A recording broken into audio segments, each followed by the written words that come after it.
Oh man, so stopped up. I feel like I need a crap of baseball. Oh god, it's coming. Ah, much better. Oh wow, that was like a baseball. Should I keep this for later?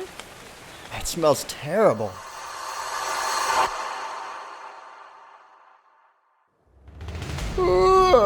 What's going on, guys? James Blonde here with MMOHuts.com, exploring around what looks to be Isla Sorna from Jurassic Park. At least that's what it reminds me of. In Ark Survival Evolved from Studio Wildcard and Instinct Games. Finally getting the opportunity to check out the game, seeing that they were having a free weekend, which started on August 27th and goes through the 30th. So yes, this game is a one-time buy-to-own and play game, but seeing that the game has racked up all kinds of popularity over the last couple of months that it's been in early access, I figured the free weekend would be a great time to hop in and show some of you guys who haven't seen the game just yet what it's all about. And I can say, after trying it out for the past couple of days, I'm totally going to buy it now. Just saying.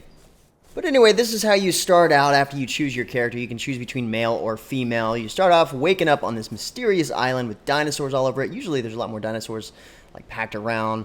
Alien artifacts like floating in the sky, stuff like that. And just like any other survival game, you start off naked and cold. In this case, if I get in the water here, I'll get too cold. Got to find some warmth soon, which overall affects your stats. You got to watch out. You got to make sure you're not too hot, too cold. Otherwise, it's going to affect your stats differently, which are on the bottom right there. You have to monitor those as often as possible. The top one is your EXP. The second one is your weight, how much inventory you can carry. You've got water next, and below that you have food, which I'm actually collecting right now, berries and fiber, which is the basic materials to start crafting some stuff. I'll be able to craft a pickaxe here really soon.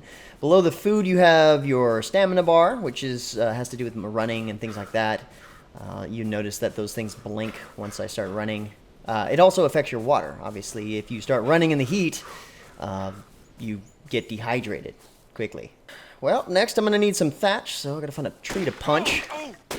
Sounds really painful, but this is really the only way you can do that. You've got to get the thatch to make a pickaxe, along with some wood, so hopefully it'll randomly drop some wood here. But this does hurt you. If you notice, my health is going down. And if I sit there and do that... Ooh, what do we have here? Ooh, dead guy. I could hack him up and steal his stuff if I wanted to, but I'm not going to do that. He's only a level 2 anyway. And he's unconscious. He's not dead, so yeah, he's just offline. Gotta punch another tree, gotta get more thatch. I need some wood. Yeah, punch the tree down. Okay. It's okay, my fist can handle it. Get some stones here. I think I almost have enough to make a pickaxe here. Let me check my inventory. And we're going to go ahead, and you can actually see what I've collected so far. I've got a couple of berries, which I can eat. Some of them give you a little bit more energy than others. I can put items on my quick slot here, which makes it a lot easier to access them if I want to eat on the go. Oh, I need 1 wood. Okay, so I gotta punch more trees. And the cool thing about this game is that you can unlock your recipes by leveling up. You notice that I'm leveling up really quick. You can literally see it happening, and you can put points right into your stats once you do that. And then from there, you can view your engrams here, which unlocks your recipes, things like saddles for dinosaurs, spears, more clothes. You know, you've got your prehistoric whitey-tighties here, but that's not exactly going to cut it because you get a little too cold at night, and you want a little bit more armor. And as you level up in the game, you gain access to better resources. Hopefully this will give me a piece of wood. Come on, there we go. Nice. Now I can craft an axe. A pickaxe, I mean. I'll be able to level up and do the axe and spear next. And another neat factor about this game is that the weapon will do different things depending on what weapon you use. Or different tools, sorry, depending on what you hit it. So if I hit this tree here with a pickaxe, it's going to give me thatch. Less wood than thatch, and if I use the axe, it's going to give me more wood than thatch. Thatch is going to be the rare item that drops. Same thing goes with the rock here. If I want to get stone, I'm going to be using... well, the pickaxe gets you stone as well, but I'm looking for flint. Flint will come out of here, and of course I get metal, which is a resource that's really handy later on. There we go, there's my flint. If I use the axe here, I'm going to get more stone than flint, and that's kind of how that works. The same thing goes whenever you're chopping up a dinosaur. If you want more meat, you're going to use your axe, and if you want more hide, then you're going to use your pickaxe. All right, so let's see if we can find some more dinosaurs here, and I'll kind of give you an idea how that works. Here's obviously a swimming mechanic. If I didn't have this tool out, I'd be swimming like a normal person, but that's okay. You can use all your tools underwater. which is interesting because there's a lot of underwater life. And as you level up in the game, you get to tame and ride dinosaurs, and certain dinosaurs, like this turtle right there. Oh, there we go. I leveled up. The turtle will let you get across the water a little faster and stuff. Okay, I'm going to go with health here. Okay, I said health. Click, please. All right, technical difficulty. Oh, there we go. Okay, so I can go ahead and level up my... Usually, you see these around all over the place because people make them and they just leave them there. So I'm going to go with the hatchet and the spear. The spear is obviously going to help me hunt things down. I'm going to need a little bit more research. Later on, I can get my clothes, and you've got things like the slingshot, which is really helpful for knocking out animals to tame them. You've got saddles and all kinds of structures you can build. If you notice out, I'll show you in a second here, there'll be some structures that other players have built. Definitely an MMO, and you got to be careful because a lot of the times they'll run up and just kill you. This game is definitely fun when you play as a group because you can either choose to be like, you know, the evil people or the good guys that come and help out new players. A lot of good guys out right now just because... Just a second, I got to crap again. And there we go. Good stuff. You can obviously pick that up and keep it if you wanted to, just to fertilize plants and stuff. That's a weird mechanic, but I kind of think it's neat. But yeah, the game actually works really well in tribes. You can share XP and all kinds of stuff. This is a level 104 here. Definitely not going to be taming him anytime soon here. The level actually has to do with the animal stats and difficulty of being tamed. And taming these things by yourself is a huge task. I'm going to kind of show you that as we go along here. Hopefully, I'm probably going to have to skip around on this just because the leveling is going to take a little bit too long. But I'll talk about that in a second. I think I see a raptor or a Dilophosaurus. That is a Dilophosaurus. Okay, cool. I'm going to grab some berries here. All these plants, because I'm getting a little hungry. Go ahead and see if I can take this guy down. Oh, I don't have my axe equipped. Got to... Okay, let's see here. Crafted it. I can't make a spear just yet. I don't have what I need. Let's see if I can kill this guy. Oh, he sees me. He will spit at you, and then you can't see. Oh! Okay, got a little bit of ping going on here. No, my ping was good earlier. Okay, well, looks kind of funny just because of that. A lot of times, you don't have this problem. Die already. He's a level 40. That's why.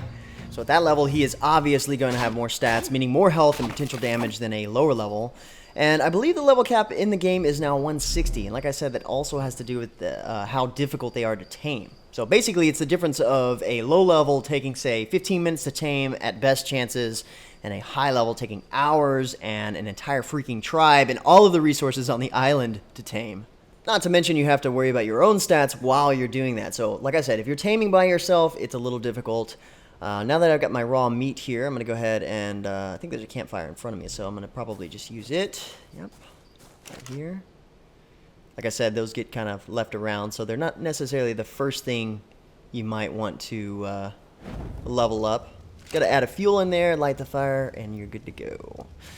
Not a whole lot of dinosaurs around here, and the level progression is a little slow, so I'll probably hop off here and progress a little further, or start up with another character and show you guys a little bit more of the later stuff. Okay, so finally, it took forever, but I'm finally taming this Carbonemus. And he's a level 2, so it shouldn't take too much. I've got to keep feeding him, force feeding him these narco berries, which obviously keep him asleep, which is very important, because what you have to do is basically knock these suckers out, and with either a slingshot or by punching them, which is a lot harder to do. It's okay, buddy. It won't take long. He's unconscious, and the narco berries keep him that way, and you want to keep that bar full as possible. He's almost done taming. He's going a lot faster than he would if he was a higher level. But I've got to go around and continue collecting berries everywhere. I've got my partner here helping me out. There's no pants on. But yeah, like I said, it's a lot easier when you have multiple people helping you tame these things. They can go grab resources for you, especially the more difficult ones. For example, more narco berries, or whatever you might need, more food. Which, of course, depends on what type of dinosaur you're trying to tame. If you are taming a herbivore like this, obviously you're going to need berries. If you're taming a carnivore like a raptor or a T-Rex, then you're going to need more meat. You can either feed them cooked meat or raw meat. So as you can see, once you tame these guys, they help fight for you, even though they're herbivores. Get him, Ninja! Ninja Turtle. Shooting this guy with slingshot just because I ran out of spears. As you can see, they're stuck in his face. That's how...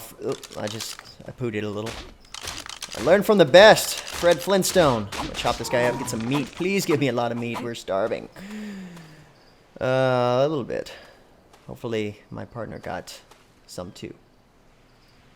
Now the cool thing is your dinos continue to level up and their stats change. Wow, that trike really hurt him. So I'm going to give him some more health here. He's already really tanky, but clearly we saw a trike almost take him down. Oh, I can level him up again. He's going to go to 4. Sweet. The nice thing is you can control it just like you can your character, which is really neat. And obviously you can ride any of them as long as you have a saddle. You can command them to follow you around. You can command them to basically be guard dogs, which is a little bit more effective if they're carnivores. But in his case, he's kind of like a walking storage bin, armored, or an armored truck, so to speak, because they can store a lot of stuff. And in his case, he can carry a lot more weight than I can carry. So if we're collecting stones or something that weighs a lot, like metal or whatever it may be, then you can obviously pack them up. Trikes are really good for that too. He's actually really nice if you get a saddle. You can actually traverse water a lot better. So the game has a lot of really cool, somewhat commonly known dinosaurs and prehistoric creatures. They aren't exactly chronologically correct when it comes to what epoch, but still really cool. Of course, you've got your Triceratops, which you already saw. You've got your Stegosaurs, your Raptors, Brachiosaurs, which are freaking huge, and it's really nice that the game puts them into perspective like that. Really? You just crap wherever you want? And, of course, you can ride a T-Rex, which is badass. Hello. Hello there. That is a beautiful animal you have. Yeah, please just don't eat me. I'm all gristly and whatnot. It's pretty fun, especially when it does this. Holy crap. Like, totally shook my entire screen. Intimidation factor beyond 9,000. This thing like 8 hours to tame. It was ridiculous. The T-Rex is really intimidating when you see them wild, especially if there are 2 of them tearing up the place, killing everything around them, and you're a measly level 9 with a kind of sharp stick. They're moving in herds. They do move in herds. But yeah, I love that they have the prehistoric animals that you might be familiar with, like they have Sarcosuchus, which is the giant croc. They have the Megalodon shark, and apparently they have a Titanoboa. They even have some of our distant cousins, like Mesopithecus. I can't wait until they add the Quetzalcoatlus, which is the massive flyer dino. Tame that and get an entire group of people riding on. Now, the game itself as a survival game is absolutely fantastic compared to other games like it. I mean, lots of quality of life features like quick crafting, for example, where if you break a tool and you have it on your hotbar already, all you gotta do is hit that key and it'll craft another one if you have the materials. And if you don't have the materials, you can hold that key slot down to see what you need without having to open up your inventory. Stuff like that. Like I mentioned before, you are playing on live servers, so when you do log out, your character actually remains there unconscious. So if you don't want to be killed and looted, or eaten by Dilophosaurus, for example, then you've got to build a structure to protect your body, and you're wanting to protect all of your tame dinosaurs from anybody that wants to come by and kill them or steal them for themselves. So with that, you can actually make doors with locks on them, and you can build up structures with different materials like stone, all the way up to like metal is what I've seen so far. And it's all here, and the game is still in early access, so I'm only able to scratch the surface on how detailed this game gets. But overall, I'm having a blast playing it, meeting people online. It's kind of like H1Z1 if it happened more than, 65 million years ago, before the zombies. Okay, maybe that's a bad example. But just like H1Z1, it does cost money to play right now. H1Z1 is obviously going to be free to play whenever it decides to launch. But with Ark, you buy once and have access to the entire game. No free-to-play style cash shops, of course. But anyway, guys, thanks for watching. The game has lived up to the coolness I thought it would. So if you want to learn more about it, check out the game profile at MMOHuts.com. Wait for another free weekend or pick up the game in early access right now for around $29 US. And until next time, guys, it's going to be it for me. I'm James Blonde. See you out there, gamers.